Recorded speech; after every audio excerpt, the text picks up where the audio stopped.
Welcome to the Peritoneal Dialysis International Abstract Podcast.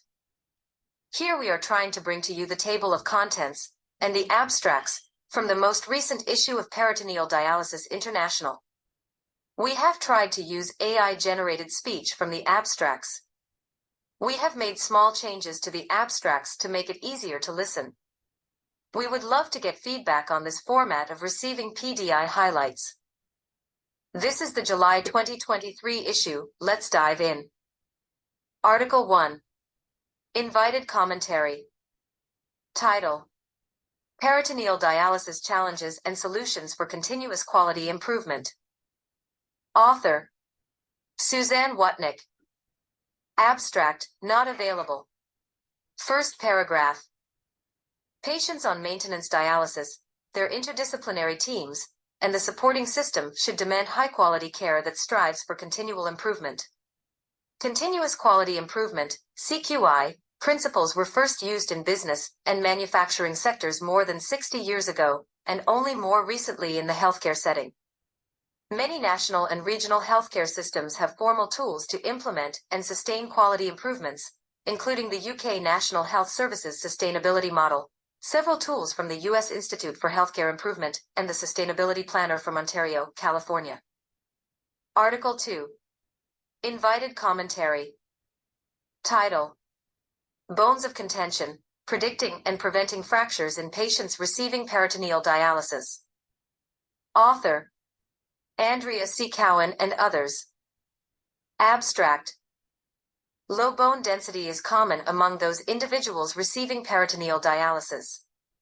While cross-sectional studies support an association between low bone mineral density and prevalent fracture, relying on bone density alone, particularly at the lumbar spine, and in those with high degrees of hyperparathyroidism, may underestimate fracture risk.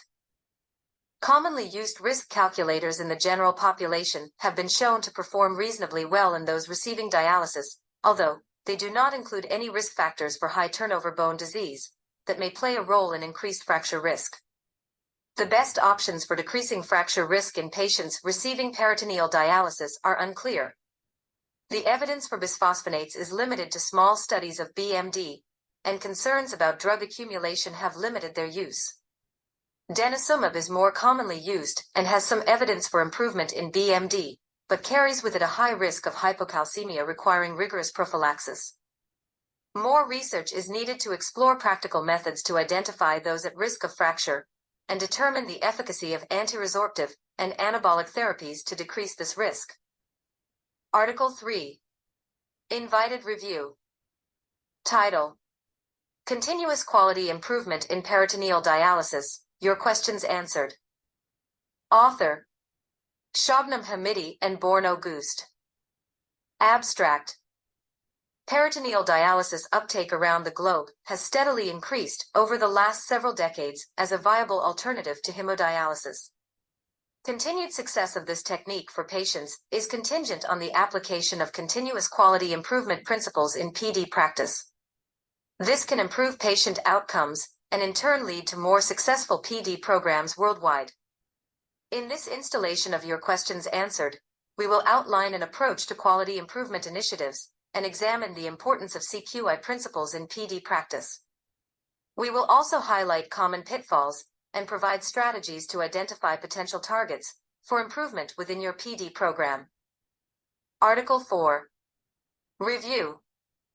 Title: Peritoneal Dialysis in the Modern Era. Author: Eamon Carker and Martin Wilkie. Abstract: The practice and clinical outcomes of peritoneal dialysis have demonstrated significant improvement over the past 20 years.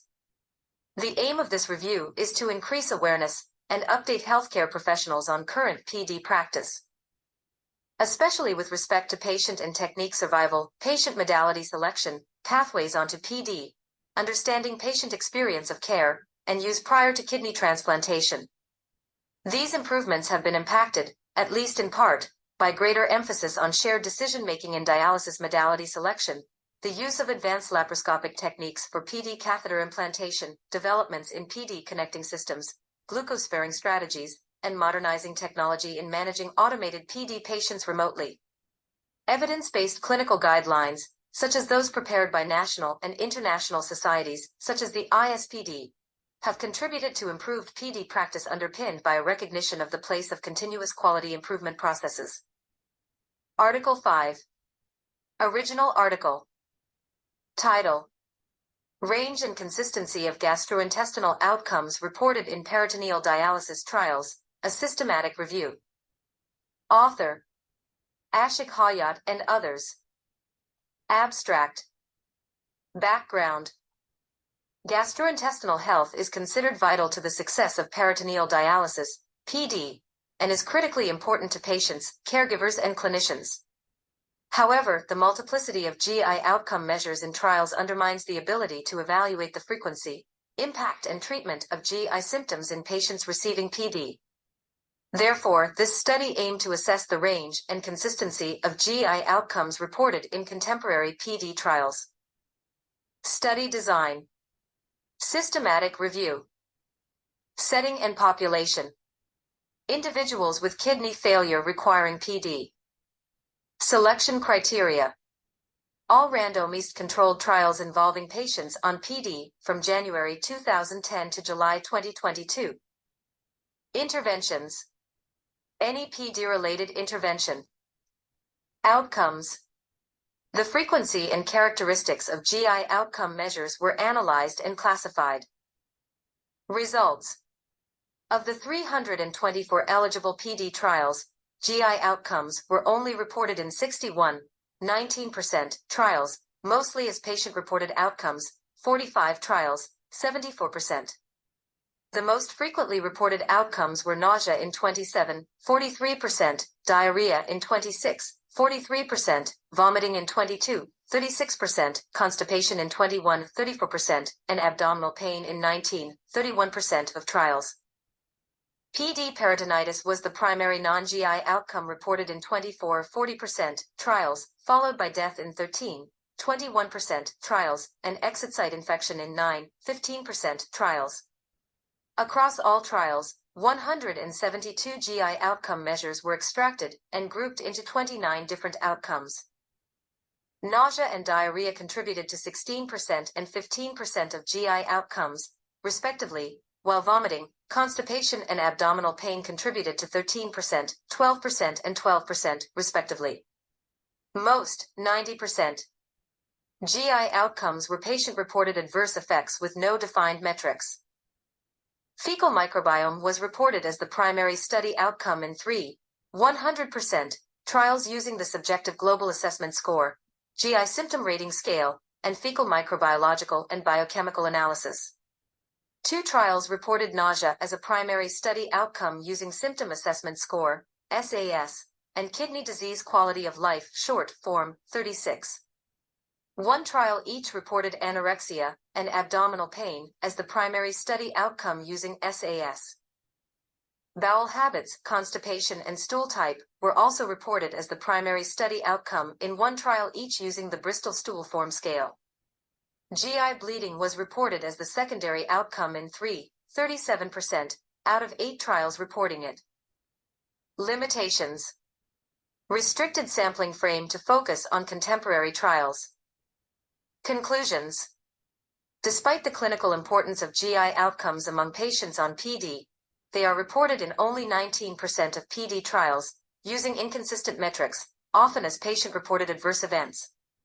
Efforts to standardize GI outcome reporting are critical to optimizing comparability, reliability, and value of trial evidence to improve outcomes for patients receiving PD. Article 6. Original article. Title: Pharmacokinetics of small hyperbranched polyglycerols as an osmotic agent for peritoneal dialysis, plasma exposure, organ distribution, and excretion in rats. Author: Kagan Du and others. Abstract. Background. Small hyperbranched polyglycerol, HPG, has been recently of interest for peritoneal dialysis, but its pharmacokinetics is barely understood. This study investigated the absorption, distribution, and excretion of 1 and 3 kilodalton HPG. Methods. Rats, naive, 5/6 nephrectomy or bilateral nephrectomy, received a single dose of 3H, labeled hyperbranched polyglycerol, containing solutions intraperitoneally or intravenously. Radioactivity in tissues, urine, and feces was counted using a scintillation counter. Pharmacokinetic parameters were calculated using WinNonlin software. Results. During 8H dwell with IP injected therapeutic dose of hyperbranched polyglycerol-based hypertonic solutions, the plasma levels of 1 kilodalton hyperbranched polyglycerol reached the peak at 2H, followed by a decrease to the end. Whereas 3 kilodalton hyperbranched polyglycerol increased for the duration of the 8H. At the experimental endpoint, the distribution of both sizes of hyperbranched polyglycerol in major organs was minimal, whereas most of 1 kilodalton HPG was excreted via urine, and of 3 kilodalton remained in peritoneal cavity. The elimination of both was significantly delayed by May 6 nephrectomy or bilateral nephrectomy rats as compared to naive controls. Further, 24H fecal excretion of HPG was less than 5% of injected dose, and was not different between healthy and bilateral nephrectomy rats. Conclusion. Data suggests size-dependent peritoneal absorption of osmotic HPG that are not specifically absorbed by any of the organs tested. The clearance of small HPG mainly depends on kidney excretion, implying the risk of HPG accumulation in patients with end-stage kidney disease who receive maintenance dialysis with HPG. Article 7. Short report. Title. Differences in prevalence of reduced and low bone mineral density between lumbar spine and femoral neck in peritoneal dialysis patients using dual-energy X-ray absorptiometry, or DEXA. Author. Andrew Davenport. Abstract. The pattern of chronic kidney disease, mineral bone disease, has changed following the increase in elderly patients receiving dialysis. With escalating likelihood of osteoporosis, and with associated increased fracture risk and mortality. Thus, we wish to determine the prevalence of osteoporosis in our peritoneal dialysis (PD) cohort. Lumbar spine and femoral neck BMD was measured by DEXA, and low BMD, osteoporosis, and reduced BMD, osteopenia, defined according to the World Health Organization T-scores. DEXA scans from 734 patients, 57% male, mean age 61.0 years, 34% diabetic, with a median 8.0 months of treatment with PD were reviewed. Fewer patients had normal BMD at the femoral neck versus lumbar spine, and more classified as reduced and low BMD. Agreement between both T-scores was R equals 0.36 with Spearman rank correlation, and 0.3 for Bikendall's tau B, Cohen's kappa score 0.17, and Bland-Altman bias minus 0.37. The prevalence of reduced and low BMD was much greater when using femoral neck T-scores compared to lumbar spine, with lumbar spine T-scores a mean of 0.3 for higher than femoral neck. DEXA scanning at the lumbar spine can be affected by overlying vascular calcification and electron densities in the bowel, and as such we suggest that femoral neck T-scores are used to report BMD in PD patients. Article 8. Short report. Title. Enterocutaneous fistula due to a Richter's hernia after a Tenkov catheter removal. Author. Anna Blitzko. Abstract. Richter's hernia is a rare type of hernia that occurs when the antimesenteric intestinal wall protrudes through a defect in the abdominal fascia, leading to ischemia, gangrene, bowel perforation, and enterocutaneous fistulae. In this article, we describe a rare case of enterocutaneous fistula due to a Richter's hernia after a Tenkov catheter removal. This type of complication has not been previously reported in the literature. An 82-year-old man presented with a one-day history of enteric content at the Tenkov catheter insertion site. 7 weeks earlier, the catheter was removed due to peritonitis. Removal was performed using open technique, and the fascia was not closed. Computed tomography revealed a small incarcerated hernia and subcutaneous fluid collection at the previous catheter insertion site. He underwent laparoscopy, which showed a Richter's hernia with perforation of the ileum causing an enterocutaneous fistula. A laparoscopic enterectomy was performed using a primary mechanical anastomosis. The hernia was repaired by primary suture without a mesh because of wound enteral contamination and the small size of the hernia. Richter's hernia has a misleading clinical presentation and contributes to high rates of morbidity and mortality. A secure myofascial closure during catheter removal may reduce the chances of this complication. And that's all, folks. Thanks for listening to the abstracts from the July 2023 issue of Peritoneal Dialysis International. If PD is in your wheelhouse, consider becoming an ISPD member to get full access to PDI and extend your PD network. This was a special episode of the PD Exchange. Your feedback is crucial to develop content that you would like to listen. Please reach out to us by email or Twitter. Our details are in the episode notes. Until the next time, take care.